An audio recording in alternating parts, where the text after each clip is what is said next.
When Zhang Koukou was held upright as he gave his last statement, he told the judge, "If my mother wasn't killed, my life wouldn't be affected this way. This is the result of the Wang's actions, not because I was frustrated with society or my job." It wasn't really an apology, and Koukou wasn't planning on apologizing. He knew he had become the monster he was once hunting, but he had this to say for himself: "Why should I apologize for the monster I have become? No one ever apologized for making me this way." Koukou described how he callously took 3 lives on Chinese New Year's Day 2018, making the process as long and agonizing as possible. And yet, millions of people stood by his side. Many were outside the courtroom, right there and then, protesting against his arrest. And when Koukou was executed for his crimes, even more people took to the streets. 我掏心掏肺给他们说了之后，我又不知道这怎么回事，最后呢，检察机关就拿这个来起诉我。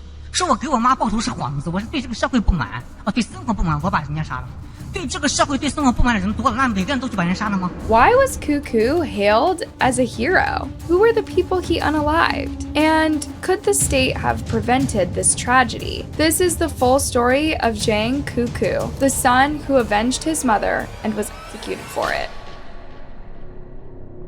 On August 27, 1996, Koukou and his sister went to the river to wash their clothes together with their mom. On the way back home, they passed by the Wang's house. Xiao Zhan, the second son, was outside. In a moment of heat and rage, Koukou's mom spat at Xiao Yang. He was not hit. He yelled at her, "Crazy lady," but Koukou's mom did not let this go. Instead, she marched back to him asking, "What did you just say?" Xiao Zhan repeated his statement. She was a crazy lady. So this time she spat again, hitting him full on. Within seconds, it turned into a violent fight, witnessed by Koukou, his sister, and a dozen other passers-by. Koukou's mom did not care anymore. She didn't care that people were watching or that her kids were being exposed to an abnormal level of aggression. Koukou and his sister ran home and got their father to stop the fight. He came outside with a metal rod, prepared for the worst. At this point, the other Wangs had heard the ruckus, so the two families were all outside fighting each other. Instead of ending the fight, the dads only made it worse. And when Koukou's mom grabbed the metal rod to wave it at the Wangs and escape the brawl, she accidentally hit Zhen Zhang. He was the youngest Wang son, just a few years older than Koukou. A loud scream could be heard in the chaos. "Kill her!" It was the father, Wang Cixin. He'd had enough. That's when Cixin and his second son grabbed a huge wooden stick and beat Koukou's mom until she fell to the ground. Then they continued to hit and kick her. Her screams got louder and louder. Then they turned softer. She could not fight them anymore. Finally, there was silence. Koukou had just witnessed his mother's killing, and he watched helplessly and desperately from the street, trying to protect his own life.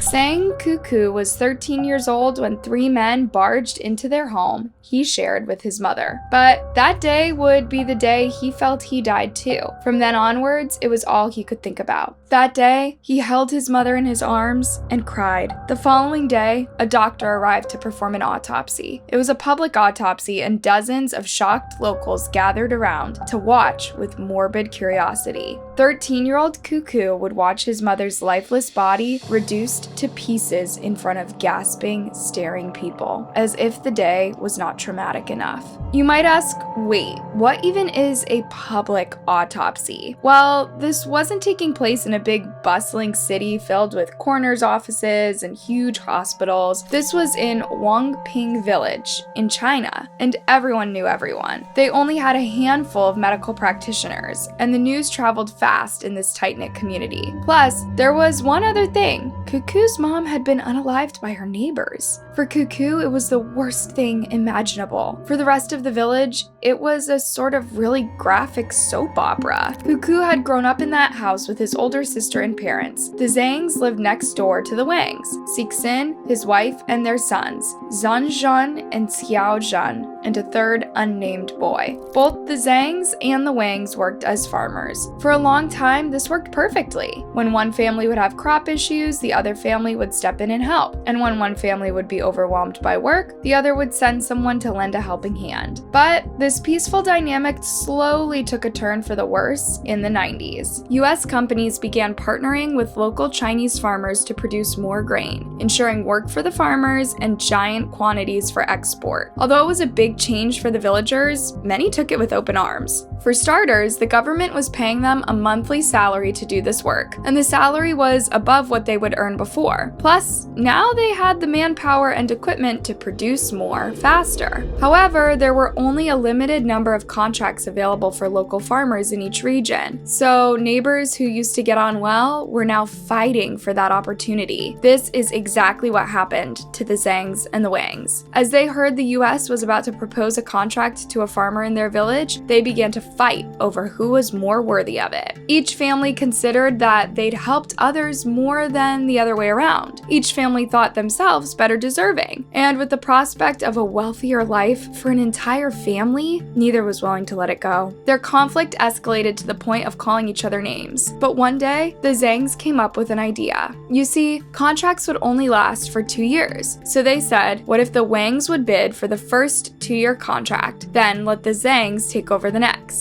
This way both families could be happy. This sounded good to the Wangs. They shook hands and got their 2-year contract to work with the state and the US company. This was a big deal for the Zhangs. In a small village as small as this one, shaking on it was really the only type of agreement they knew. They trusted the Wangs would hold their end of the deal. But when the 2 years were over, the Wangs bid again for the contract. And as the government already knew them, they were yet again signed for another 2 years. When she found out, Koucou's mother rushed next door with angry eyes. She insulted the Wang patriarch. How could he do this to their family? Had he forgotten their agreement? Or was his word equal to nothing? This was not just one fight. It was several, spread across days or weeks, and by now, this had become a heated topic in the village. Everyone knew about the Zhang-Wang feud, and now it seemed worse than before when they were bidding for the first time. But the more Koucou's mom yelled at the Wang family, the more they turned against her. They would insult her back, claim they hadn't even made money, and deny ever shaking on anything. Koucou's dad was getting worried. He didn't want these fights to escalate any further, and he felt embarrassed by the negative publicity they were getting in their community. When he couldn't convince his wife to tone it down anymore, he went to the mayor's office. He begged him to do something, intervene, and remind the Wangs that they'd made an agreement 2 years prior. Except the mayor was not interested in Zhang's case. He revealed that the Wang's oldest son was the president of the government management office. The Wangs had ties to local politicians, and they had secured their position within the government contracts forever. The day she learned this, Koucou's mom could be heard by nearly all the village residents. She yelled and cussed about these corrupted, manipulative, deceitful neighbors. She couldn't stand them anymore. And a few weeks later, she would be dead. Koucou's mother was pronounced dead at 10 p.m. on the evening of August 27, 1996. She had been driven several towns away to the nearest hospital for this, and the Wangs had agreed to call the car after arguing with the Zhangs. They said it wasn't their responsibility. Mrs. Zhang had started the fight when she hit their youngest son with a metal rod. Yeah, except the son was okay. She was butchered. The following day, Mr. Zhang rang up authorities and demanded justice. He told them what had happened and that the Wangs didn't even seem affected by what they'd just done. On August 28th, authorities sent a coroner to their address to examine Mrs. Zhang's body. Indeed, by now, her body had already been released back to the family, as the nearest hospital did not have a morgue to keep her. An autopsy was performed on Koucou's mom in front of him, in front of dozens of bystanders. Some of them had never seen an autopsy before. Koukou, his sister, and their dad were devastated. They alternated between crying for hours and staring blankly into the void, and amidst all this, more and more people were gathering around their house, learning of the horrific news. The coroner concluded Mrs. Zhang had been unalived by blunt force trauma to the head. This was a case of homicide. Xing, Sheng Zheng, and Xiao Zhang were arrested. Now, Xiao Zhang was the one who delivered the fatal blow. But he was already 20 at the time, so his family had a plan. A few days later, the Zhang family would receive another bit of devastating news. The Wangs had arranged with the authorities to convict their youngest, Zhang Zhang, of the slaying. Because he was a minor at the time, he would only be charged with assault and sentenced to 7 years in prison. The report stated that Mrs. Zhang started the fight and that Zhang Zhang only reacted, without the intention to take her life. This was not what Koukou and his family saw. Needless to say, they were enraged. They filed several complaints, begging the judge to reconsider the case and convict the correct son of first-degree murder. But the complaints were ignored. And when the Zhangs took the Wangs to court asking for $40,000 in damages, the court only ordered the Wangs to pay $1,500. This was barely enough to cover Mrs. Zhang's funeral. Koukou's sister spoke about this 22 years later, claiming she got as little as $200 after the lawsuit. 把我打死了，拿去卖了，就给他1500块钱。假如说我们张家人把他们打死了，给他们1500块钱拿去卖了，做纪念刀，他们愿意了。我妈死了22年，我们真的掉了22年的眼泪，死了22年，我们伤心了22年。Koukou's sister said her family can never speak about that moment. Every time someone mentions it, all three cried.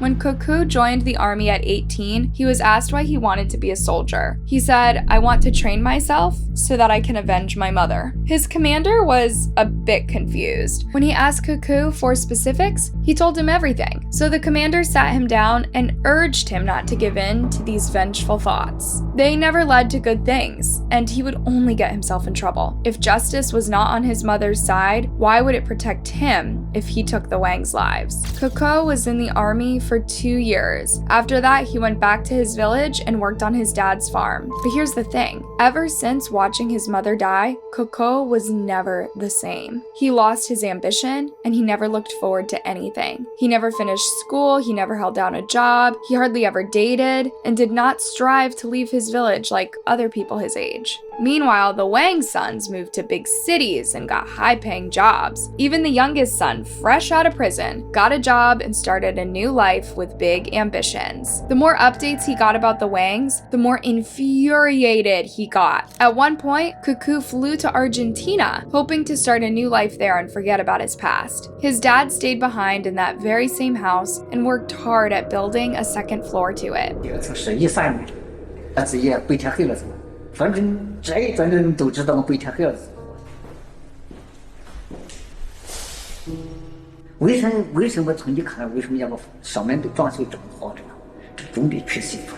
The nicer your house, the better your odds of getting married in rural China. Koukou's father worked this hard for his son, hoping his beautiful new house would motivate him to look for a steady partner. Perhaps this would make him happy and slowly help him to forget about his traumatic childhood. But Koukou was AWOL for years. He hardly spoke to his father, and he wouldn't say when or if he would be back in China. Finally, in December 2017, Koukou called his dad. He would come home for New Year's. But Koukou was not coming with a clear mind. Argentina had done little to bring him peace or a new lease on life. Instead, he was coming to fulfill what he had promised himself to do 22 years earlier. When Koukou greeted his dad, he hugged him and handed him an envelope. It was money for renovating the house, he said. He felt bad for being away for so long. His dad did not want to accept the money, but Koukou insisted. He knew he wouldn't see his family again. When he saw his sister, he hugged her and cried. His family thought he was just emotional about being back, but he was emotional about going to prison soon. He had already made up his mind. On February 15th, 2018, the celebrations for Chinese New Year started. Koukou spent some time with his family, and then he put on a mask and gloves and waited in the graveyard. He knew the go-to tradition in the village. Every family would gather and go to the cemetery to pay their honors to their lost loved ones. Before long, Zhang Zhang and Xiao Zhang arrived. Koukou waited until everyone else was gone, and while the brothers were walking back to their cars, he pounced on them with a large knife. Within minutes, he 40-year-old Zhang Zhang's throat. His 46-year-old brother screamed in shock. He had no idea what was happening or who was behind the dark mask. He continued to Zhang over and over again, making sure he was dead. Finally, Zhang shouted Koukou's name and started running. Koukou sped after him, grabbing him from behind and subjecting him to the same fate. They were left to die, gurgling in fear and horror, in a hilly cemetery. Koukou did not have time for a burial. He rushed to 70-year-old Zhang Singh's home. He entered his house without knocking and him in the stomach while he was preparing the New Year's dinner. Zhang Sing fell to the floor and Koukou stood over him repeatedly. With every blow, he got angrier. He had prepared for this for his entire adult life. At age 36, Koukou had fulfilled his sole purpose: unalive the Wangs. Zhang Sing's wife was there. Hearing the noise, she walked into the kitchen and gasped in horror as she watched Koukou unalive her husband. Once he was done, Koukou looked into her eyes and told her he would not take her life. Then he calmly walked into the yard, the same yard that his mother had been unalived, and set the family's car on fire. He stood there staring at the flames, muttering, "I finally did it." When he turned himself in at the nearest station, he said he was sorry he didn't get the third son. He had not come to the village yet. He was at peace. Before turning himself in, Koukou had visited his mother's grave and told her he had finally avenged her. Koukou was brutally honest about his deeds. He talked the detectives through his decision and confessed to planning the Wangs massacre for over 2 decades. On January 8th, 2019, Koukou had his trial. The prosecution said this was not a revenge story, but the actions of a demented man who was not happy with his life. He took out his anger on 3 innocent people, they said. He was even accused of being an incel, jealous of the successful Wang brothers who were in steady relationships and had well-paying jobs. This infuriated Koukou. He said he'd been completely honest with the detectives about his motive. Why weren't they listening? 我掏心掏肺给他们说了之后，我又不知道这怎么回事。最后呢，检察机关就拿这个来起诉我，说我给我妈报仇是幌子，我是对这个社会不满，对生活不满，我把人家杀了。